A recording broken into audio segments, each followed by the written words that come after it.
ይህንን አሳዛኝ መረጃ ሁላችሁም ሰምታችኋል ብዬ አስባለሁ። በምዕራብ ሸዋ ዞን ኖኖ ወረዳ በታጣቂዎች በአሳዛኝ ሁኔታ የ22 ንጹሐን ሰዎች ህይወት ማለፉ ተሰምቷል። ብዙዎችም ይህንን መልእክት በውስጥ እየላኩልኝ ይገኛሉ። በዚህ ሰዓት ይህ ድርጊት የተፈጸመው እሁድ ዕለት ሲሆን ታጣቂዎች ንጹሐን ላይ የፈጸሙት ድርጊት ነው። እባካችሁ ሁላችሁም ለእነኝህ ንጹሐን ድምፅ ልትሆኑ ይገባል። ይህንን ቪዲዮ ኮፒ ሊንክ፣ ሪፖስት በማድረግ ለብዙዎች ሼር አድርጉት።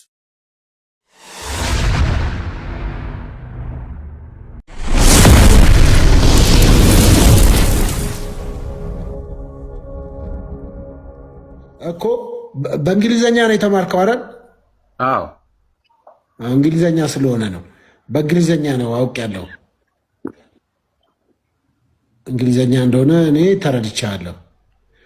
ስንት ኮርስ ነው የወሰድከው?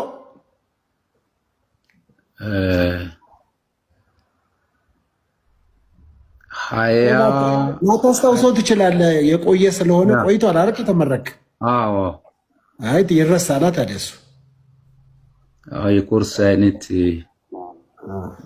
ብዙ ምንድን ኮርስ ወስደሃል? እስኪ ንገረን። እንደው የወሰድካቸው እንደምታስታውሳቸውን አንድ 3 ኮርሶች በስነ መለኮት። ምን አይነት ጥያቄ ነው የምትጠይቀው? ረጅም ጊዜ እኮ ነው ከወሰደ እኮ። አይ ቢሆንም እንዴ ያው ኮመን የሆኑ እኮ የማይረሱ አሉ። ቢያንስ የማይረሱ አሉ። እስኪ ምን ተምረሃል? ታስታውሳለህ ፕሮፌት? እኔ ወንጌል ስርጭት ወስጃለሁ። ሚሽን ወስጃለሁ። ወንጌል ስርጭት በእንግሊዘኛ ነው የወሰድከው? አዎ። ምንድን ነው እስቲ ለምሳሌ እንዴት ነው ያልከው በእንግሊዘኛ? ወንጌል ስርጭት በእንግሊዘኛ ወንጌል ስርጭት በእንግሊዘኛ ምንድን ነው?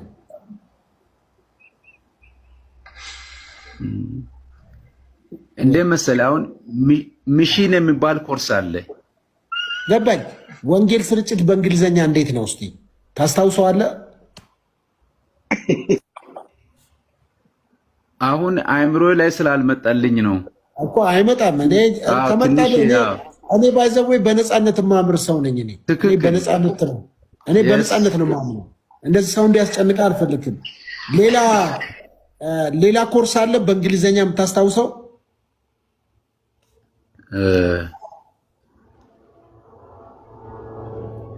አንድ ወይ ጫፏ ትዝ ካለች፣ ጫፏም ከሆነች በቂ ነው። አዎ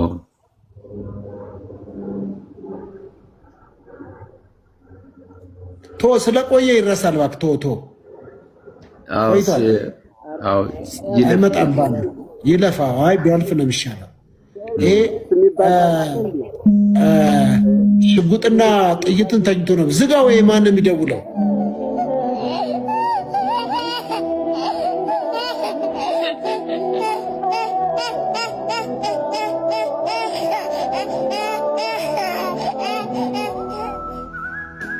ብፁዕ ወቅዱስ አቡነ ማትያስ ዛሬ በቅዱስ ሲኖዶስ መክፈቻ ላይ ዝምታቸውን ሰበሩ። ቤተ ክርስቲያን ላይ የሚጨፍሩ፣ የቤተ ክርስቲያንን ንዋየ ቅድሳት የሚያቃልሉ፣ ስዕሉን የሚቀዱ፣ በታቦታቶቻችን ላይ ሲሳለቁ የነበሩ አካላቶች እርምጃ ሊወሰድባቸው እንደሚገባ ተናገሩ። ዓለም ያየው ዘንድ በአንገት ማተብ ያስር። ከ10 ከ20 ጊዜ በላይ ሼር፣ ኮፒ ሊንክ አድርግ። ተከታተል። የቤተ ክርስቲያናችንን እምነት ከመንቀፍና ከማብጠልጠል በላይ አልፎ የቅዱሳንን ቅዱስ ስዕል በአደባባይ እስከ መቅደት ተደርሰዋል። በቤተ ክርስቲያናችን ሕልውና ላይ በዓላማ የተነሱ አካላት የላክዋቸው እንዳሉ በሚመስል መልኩ በስመ ተሐድሶ የሚደረገው እንቅስቃሴ እኛው መለያ የሆነውን ንዋየ ቅድሳትና ልብሰ ተክህኖ፣ መዝሙርና ስርዓተ አምልኮ በመጠቀም ቤተ ክርስቲያናችንን በአደባባይ እየተደፈረ ይገኛል። ይህ አላስፈላጊ ተግባር የሀገራችንን ዜጎች በእኩልነት የሚያስተዳድረውን ህገ መንግስት በቀጥታ የሚጻረር ድርጊት ነው። ሆኖም በሕግ የሚጠይቅና የሚያስቆም አካል አልተገኘም። እኛም ዝምታ የመረጥን ይመስላል። ነገር ግን መፍትሄው ዝምታ ሳይሆን በሕግ አግባብ ነገሩን ለመፍታት መንቀሳቀስ እንደሆነ ሁሉም ሊገነዘበው ይገባል። ብፁዓን አበው ሊቃነ ጳጳሳት፣ የቅዱስ ሲኖዶስ አባላት በዘመናችን እየተከሰተ ያለውን ችግር ስንዘረዝር ውለን ብናደር መናገሩ በራሱ መፍትሄ ሊያመጣልን አይችልም። ጉባኤው ከዚህ በላይ መናገር እንደሚችልም እንገነዘባለን። ነገር ግን ለዚህ ሁሉ ችግር ዘላቂ መፍትሄ ሊያመጣ የሚችል መደላድል ይህ ጉባኤ በዚህ ስብሰባ ሊተልም ይገባል ብለን ከአደራ ጋር ማሳሰብ እንወዳለን። የቅዱስ አባታችን ቡራኪያቸው ለሁላችንም ይድረሰን። ረጅም ዕድሜ ከጤና ጋር እንዲሰጣቸው በየኮሜንቱ ጻፉ። በረከታቸው በድጋሚ ይድረሰን። ምን አይነት የትራፊክ ፖሊስ ነው የተመለከትነው? ቪዲዮውን መጨረሻ ላይ ያይዤላችኋለሁ። ከመኪና ስርቆት ጋር በተያያዘ የዕለቱ አነጋጋሪ ምስል ነበር። ገርጂ ዩኒቲ ዩኒቨርሲቲ አካባቢ ፖሊሶቹ ለምን እርስ በእርስ ተያያዙ? ነገሩ እንዲህ ነው። ትናንትና ገርጂ ወደ ዩኒቲ ዩኒቨርሲቲ መታጠፊያ መብራት ላይ አንዲት ሴት ዲዛይር መኪና እያሽከረከረች መታ ትቆማለች።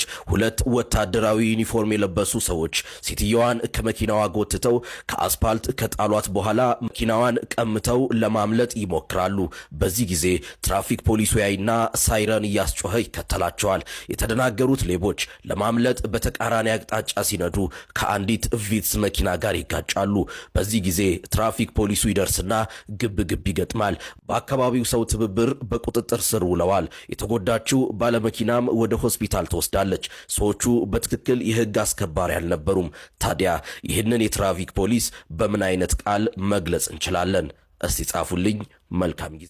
ሀብታም አይጸድቅም ተብሎ ተጽፏል። እኔ የት ጋር ተጻፈ አላውቅም። እኔ ይሄ ነገር ፈጽሞ ተቀብየው ማላቅ። እንደውም ድህነት ነው ኃጢአት ለኔ እሱ ነው ኃጢአት። አትሌቱን እንደሰማችኋቸው እንግዲህ ባለጸጋ አይጸድቅም የሚለውን የጌታን ትምህርት ተቀብየው አላውቅም፣ አልቀበለውም። ሀብታም ነው መጽደቅ ያለበት፣ እንደውም የማይጸድቀው ድሃ ነው ሲሉ አድምጠናል ማለት ነው። እንግዲህ ከሳቸው ንግግር የተነሳ ብዙ ሰዎች ላይ ጥያቄ እንዳይፈጥርባቸው ከቃሉ በመነሳት ግልጽ የሆነ ማብራሪያና ምላሽ እሰጥበታለሁ ማለት ነው። ከዚያ በፊት ግን የተወደዳቸው ኦርቶዶክሳውያን 5 ሰከንድ እሰጣችኋለሁ። ቪዲዮውን ላይክ አድርጉ። ከመቼውም ጊዜ በላይ ግን ኮፒ ሊንክ እንድታደርጉልኝ ይፈልጋለሁ። ምክንያቱም እየታየ አይደለም የምለቀው ቪዲዮ፣ ሪፖርት በዝቶበታል ማለት ነው።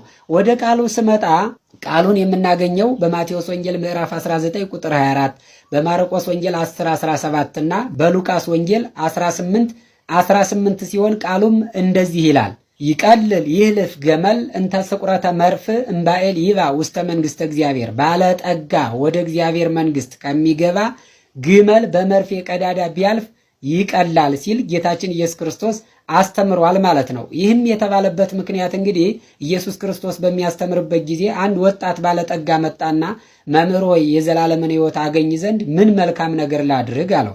ጌታ ኢየሱስም መለሰና ትእዛዛትን ፈጽም አለው። ወጣቱም እነዚህን እስከ ሕፃንነት ጀምሬ ጠብቄያቸዋለሁ፣ ሌላ የቀረኝ ምንድን ነው ሲል ጌታ መለሰና አሐቲ ተርፈተከ፣ አንዲት ነገር ቀረች፣ ፍጹም ልትሆን ብትወድ ሂድና ያለህን ሽጠህ ለነዳያን ስጥ፣ መዝገብን በሰማያት ታገኝ ዘንድ ና ተከተለኝ ሲለው ያ ወጣት እያዘነ እየተከዘ ወደ ቤቱ ሄደ። ለምን እያዘነ ሄደ ከተባለ ሀብቱ ብዙ ስለነበረ ማለት ነው።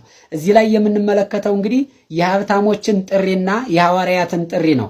ሐዋርያት ጥሪ ሲደረግላቸው በማቴዎስ ወንጌል ምዕራፍ 4 ቁጥር 18 በምንመለከትበት ጊዜ ጌታችን ኢየሱስ ክርስቶስ በገሊላ ባሕር አጠገብ ሲያስተምር ሁለት ወንድማማቾችን አሳ ሲያጠምዱ ያገኛቸዋል። ስማቸውም ስምዖንና እንድርያስ ይሰኛሉ። እነሱን ሲጠራቸው መረባቸውን ትተው ተከተሉት። እዚያው ምዕራፍ ላይ ሳንወጣ ቁጥር 21 ላይ ስትመለከቱ ደግሞ ዮሐንስና ያዕቆብ የተባሉ ከአባታቸው ከዘብዴዎስ ጋር መረባቸውን እያስተካከሉ አሳ ሲያጠምዱ አገኛቸው። እነሱን ጥሪ ሲያደርግላቸው ዘብዴዎስ አባታቸውንም መረባቸውንም ጥለው ምንም አይነት ነገር ሳያመነቱ ክርስቶስን ሲከተሉት አይጸድቅም የተባለው ሀብታም ደግሞ ና ተከተለኝ ሲባል ጥሪውን ችላ በማለት ሀብቱን መርጦ ሲሄድ እንመለከታለን። ስለዚህ አይጸድቅም የተባለው ሀብታም እንደዚህ አይነቱ ሀብታም ነው ማለት ነው። ገንዘቡ ጣዖት የሆነበት በገንዘቡ ተመክቶ ሀብት ማማ ላይ ቁጭ ብሎ ሀብት የሰጠ እግዚአብሔር መሆኑን የረሳ ባለሀብት አሁንም መንግስተ ሰማያትን እንኳን መግባት ይቅርና አያያትም ማለት ነው። አያችሁ፣ ሐዋርያት ሲጠሩ አባታቸውን፣ እናታቸውን፣ መረባቸውን፣ መርከባቸውን የተሰማሩበትን የሥራ ዘርፍ ሁሉ እንክት እርግፍ አድርገው ትተው ሲከተሉ፣ ባለሀብቱ ግን እያዘነ እየተከዘ ወደ ቤቱ ተመለሰ። አይጸድቁም የተባሉት እንግዲህ እንደዚህ አይነት ባለሀብት ናቸው ማለት ነው።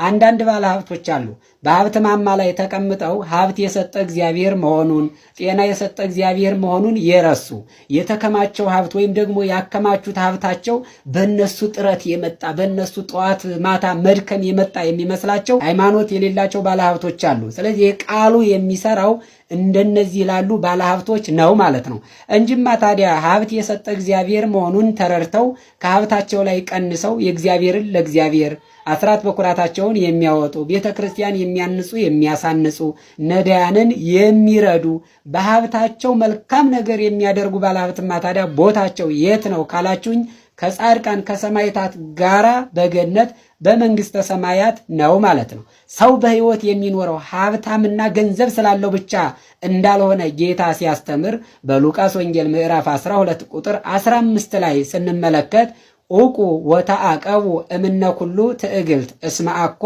በአብዝሖ ንዋይ ዘያሃዩ ሰብ የሰው ህይወት በገንዘቡ ብዛት አይደለምና ተጠንቀቁ ከመጎምጀትም ሁሉ ተጠበቁ ይለናል ማለት ነው። ጥበበኛው ሰሎሞንም በመጽሐፈ ምሳሌ ምዕራፍ 28 ቁጥር 6 ላይ ይሄይስ ነዳይ ዘይሐውር በጽድቅ እምባእል ሐሳዊ በጠማማ መንገድ ከሚሄድ ባለጸጋ ያለ ነውር የሚሄድ ድሃ ይሻላል ሲል ንብረት ጠፊ አላፊ መሆኑን ይነግረናል ማለት ነው። ሌላው ሐዋርያው ቅዱስ ጳውሎስ ለደቀ መዝሙሩ ለጢሞቴዎስ እንደጻፈለት በአንደኛ ጢሞቴዎስ ምዕራፍ 6 ቁጥር 10ን ስትመለከቱ ገንዘብን መውደድ የክፋት ሁሉ ስር ነውና ብዙዎች ይህንን ሲመኙ ከሃይማኖት ተሳስተው በብዙ ስቃይ ራሳቸውን ወጉ።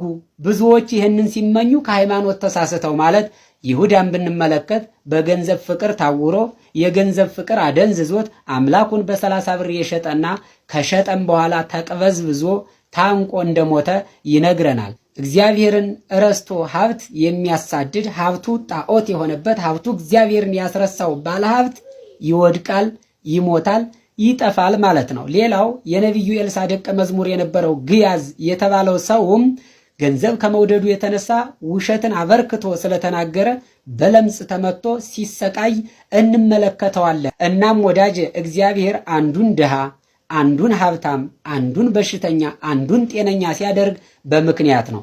ሀብትን የሚሰጠው ሰው በሀብቱ ታናናሾችን እንዲረዳበት፣ እግዚአብሔርን እንዲያስብበት፣ የእግዚአብሔርን ቤት እንዲያንጽበት፣ በአጠቃላይ በሀብቱ መልካም ነገሮችን እንዲያደርግበት እንጂ ሀብታም ስለሆነ በሀብቱ ማማ ላይ ተቀምጦ በሌሎች እንዲመጻደቅና እግዚአብሔርን እንዲረሳ እንዳልሆነ መገንዘብ